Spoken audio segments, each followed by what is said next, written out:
nós temos, tá, o seguinte cenário para a macrodrenagem, tá? Macrodrenagem.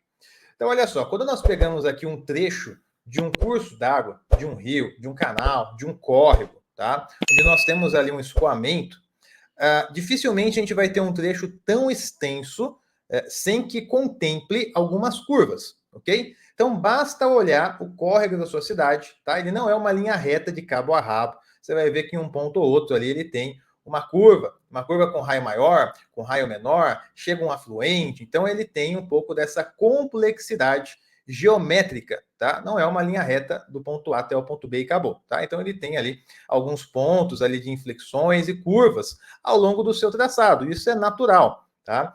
Hoje em dia, com as retificações de curso d'água, que é uma prática aí que precisa ficar muito atento, né? Para que a gente não aumente ali o escoamento de forma muito grotesca, né, a velocidade, e com isso diminua o tempo de concentração e aumente a vazão de pico, né? Então, essas práticas de retificação cada vez mais eliminam esses braços, né, esses meandros dos cursos d'água que são importantes para um equilíbrio hidráulico aí numa visão macro, tá? Só que mesmo com as retificações, né, não tem como evitar 100% das curvas, né? Não tem como fazer um trecho reto de cabo a rabo num canal, mesmo que seja retificado. Tá? Então, as curvas em si estarão presentes no seu projeto.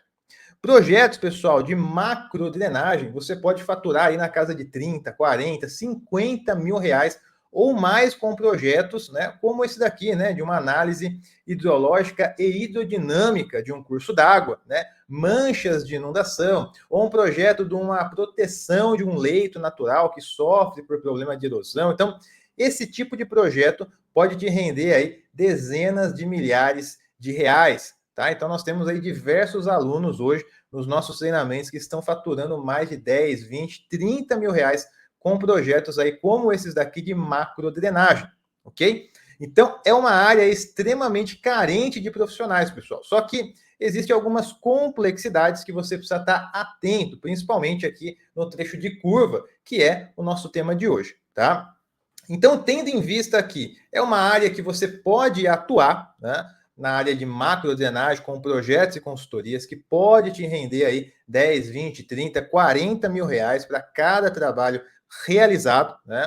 E tendo em vista também que os trechos de macrodrenagem, eles não vão se livrar, né, das curvas, as curvas vão estar presentes, seja um curso d'água mais natural, né, com mais meandros, ou até um canal mesmo retificado, a curva sempre estará presente na extensão desses dispositivos ou desses cursos d'água naturais, ok? Então, tendo em vista que a curva é algo que vai estar presente aí no seu projeto, quando você for desenvolver seu projeto, você vai ter aí os trechos de curva no seu projeto, ok? Bom, e qual que é o problema disso, ou qual que é o ponto de atenção, né, que eu estou aqui destacando a questão da curva, curva, curva. Olha só, pessoal, quando eu tenho um curso d'água num trecho mais retilíneo, ou seja, um trecho mais reto, tá? Eu tenho um certo equilíbrio ali dos filetes de água dentro da minha seção hidráulica, tá? Então, eles acabam se dirigindo para a jusante de uma forma um pouco mais organizada. Agora, quando eu tenho um trecho de curva, há uma certa desordem nesses filetes de água, né? Nesses direcionamentos, nesses vetores de água. Por quê? Porque o escoamento, ele não vai fazer a curva bonitinho, né? Ele não vai pegar um volante e virar o volante para fazer a curva num curso d'água. Não. Ele vai direto, né, para a jusante e ele vai ter um certo impacto na margem externa da curva, tá? Então é como se fosse a margem externa recebendo esse acúmulo de filetes de água e ela vai redirecionando esses filetes para a jusante.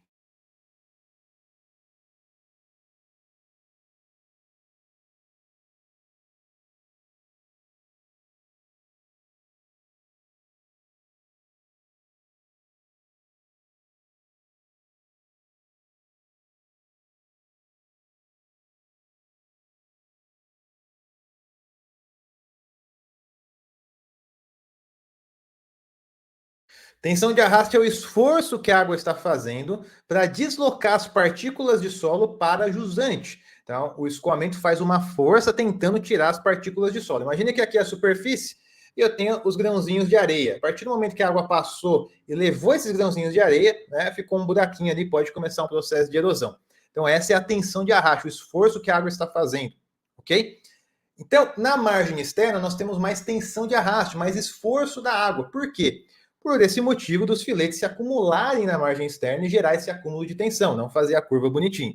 Então, o que a gente encontra normalmente, né, quando a gente vai fazer uma vistoria de um trecho, né, que vai ser ali canalizado ou protegido à margem, ou a gente vai desenvolver algum tipo de projeto? No trecho de curva, a gente encontra na margem externa um processo de erosão, e na margem interna, um processo até de sedimentação, até uma prainha. Por quê? Porque o esforço maior na margem externa. E ali nós temos mais problemas, ok? Então esse já é um ponto de atenção, pessoal, de tensão de arraste adicional na margem externa. Existem métodos para calcular isso, tá? A gente não vai focar na questão de tensão de arraste na aula de hoje, né? Mas é um ponto aí para você já estar atento no seu projeto. Às vezes, o tipo de material que você vai especificar num trecho reto, né, não vai atender, né, a mesma demanda no trecho em curva. Por exemplo, eu especifiquei aqui um hip-rap com tamanho médio de pedra de X no meu trecho reto de proteção da margem. Agora, na minha curva, pode ser que eu tenha um acréscimo de tensão de arraste latente a ponto de aquele mesmo tamanho de pedra na curva não ser suficiente para proteger a minha margem contra a erosão. A mesma coisa se for especificar um gabião, um colchão reno, né, que vai ter um diâmetro de pedra também engaiolado. Num trecho reto, ele vai suportar uma tensão e vai ter um esforço de água. Só que no trecho em curva, o esforço de água aumenta. Então, será que aquele mesmo material no trecho reto vai suportar na margem externa, que é o ponto crítico do meu canal? Será que você não está num ponto cego aí do seu projeto, que você especificou material para todo o curso d'água e não se atentou a esse efeito adicional na margem externa que pode danificar o material e que pode gerar um problema ali no seu projeto? Então, esse é o questionamento, ok? Segundo questionamento, pessoal, segundo questionamento.